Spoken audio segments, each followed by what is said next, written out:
4 দিন ধরে রোদবৃষ্টি সহ্য করে দাঁড়িয়েছিলেন হাসপাতালের গেটে। চুঁচুড়া আরোগ্যের প্রচেষ্টায় অবশেষে ঘরে ফিরলেন লক্ষ্মী দেবী। চুঁচুড়ার হাসপাতালে টানা 4 দিন ধরে একই জায়গায় দাঁড়িয়েছিলেন বছর ৪৫ এর লক্ষ্মী সেঠ। রোদ, ঝড়, বৃষ্টিতে নীরবে দাঁড়িয়ে থাকা এই মহিলার আচরণে উদ্বিগ্ন হয়ে পড়েছিলেন স্থানীয়রা। কথা বলতে গেলেই তিনি তেড়ে আসতেন, খেতেন না কারো দেওয়া খাবারও। অবশেষে সোমবার মুষলধারে বৃষ্টিতে তার ভিজে যাওয়া দেখে স্থানীয় এক সহৃদয় ব্যক্তি ফোন করেন সমাজসেবী সংস্থা চুঁচুড়া আরোগ্যের কর্ণধার ইন্দ্রজিৎ দত্তকে। সঙ্গে সঙ্গে আরোগ্যের সদস্যরা গিয়ে লক্ষ্মী দেবীকে হাসপাতালে ভর্তি করান ও তার সঙ্গে কথা বলে বাড়ির ঠিকানা উদ্ধারের চেষ্টা করেন। জানা যায়, তিনি টিটাগড়ের ১০ নম্বর ওয়ার্ডের বাসিন্দা। কাউন্সিলরের সহায়তায় পরিবারের সঙ্গে যোগাযোগ করা সম্ভব হয়। মাত্র ২ ঘণ্টার মধ্যেই পরিবারের সদস্যরা এসে লক্ষ্মী দেবীকে নিয়ে যান। লক্ষ্মীর দিদি জানান, বেনারস থেকে এসেছি, বোন নিখোঁজ শুনে ২ দিন ধরে খুঁজেও পাইনি। আজ পেয়ে খুব খুশি। লক্ষ্মীর দাদাও চুঁচুড়া আরোগ্যকে কৃতজ্ঞতা জানান। ৩ দিন ধরে খুঁজেছি, শেষে পুলিশে নিখোঁজ ডায়েরিও করেছিলাম। আরোগ্যের জন্যই বোনকে ফিরে পেলাম।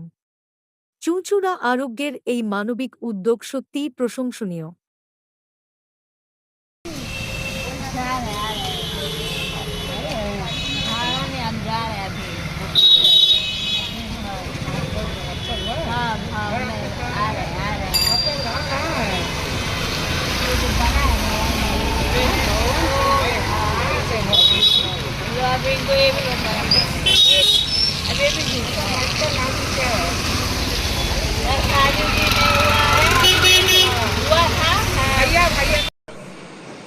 আজকে বিকেলেই আমাদের চুঁচুড়া হাসপাতালের সামনে থেকেই কিছু দোকানদারদের মাধ্যমেই এবং কিছু প্রেসের লোকরা আর কি জানায় যে একজন মহিলা 4 দিন ধরে হাসপাতালের সামনের গেটের ওখানটাতে আছে। এই ঝড় বৃষ্টি তার মধ্যে ওখানেই আছে এবং 4 দিন ধরে ওখানেই বসছে, ওখানেই দাঁড়াচ্ছে, ওখান থেকে তো যাচ্ছে, কেউ কিছু খাবার দিলেও খাচ্ছে না। তো তারা ফোন করার পরে আমাদের বিকেলবেলায় আমাদের চুঁচুড়া আরোগ্যেরই সদস্যা রীতা গাঙ্গুলি এবং আমাদের অ্যাসিস্ট্যান্ট সেক্রেটারি প্রদীপ ব্যানার্জি, তারা প্রথম অবস্থায় যায়। যাওয়ার পরে একটু সমস্যা ছিল ভর্তির, তারপর আমরা হাসপাতাল কর্তৃপক্ষের সঙ্গে কথা বলে আমরা একে হাসপাতালে ভর্তিও করি। কিন্তু হাসপাতালে ভর্তির মতন পরিস্থিতি নেই, কারণ এ সুস্থ, এমনি শারীরিকভাবে সুস্থ, মানসিকভাবে একটু বিপর্যস্ত আছে, মেন্টাল সমস্যা আছে। তাহলেও হাসপাতাল ভর্তি রেখেছে, হাসপাতালে রিকোয়েস্ট করে ভর্তি করা হয়েছে। তার মধ্যে ওনার নাম ঠিকানা সব বার করেছে আমাদের যে সদস্যা রীতা গাঙ্গুলি গেছিলেন, উনি জিজ্ঞেস করাতে উনি নিজেই লিখে দিয়েছেন এবং ইংলিশে লিখেছেন ওনার নাম ঠিকানা, ওনার ওয়ার্ডের কাউন্সিলরের নাম। তারপর আমরা সার্চ করে লোকাল কাউন্সিলর এবং ওইখানকার ভাইস চেয়ারম্যানের সঙ্গে কথা বলি। ভাইস চেয়ারম্যান লোকাল কাউন্সিলরকে জানায় এবং কাউন্সিলর আমায় ফোন করে। সঙ্গে সঙ্গেই কাউন্সিলর বলে, আমি ওর বাড়িতে খবর দিচ্ছি, আপনারা একটু ওকে রাখবেন যাতে বেরিয়ে না যায়, ওর বাড়ির লোক যাচ্ছে।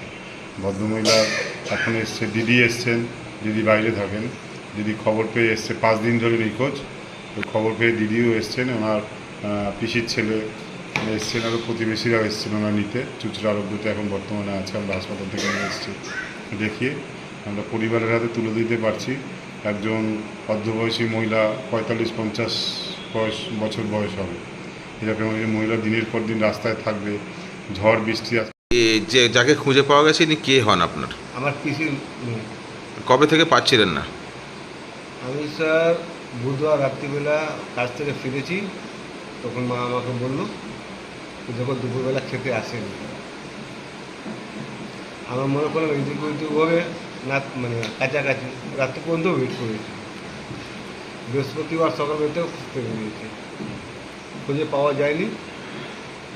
তারপরে দিদিকে ফোন করেছি আমি, এরকম ব্যাপার আছে, রাত্রি থেকে আসছে না।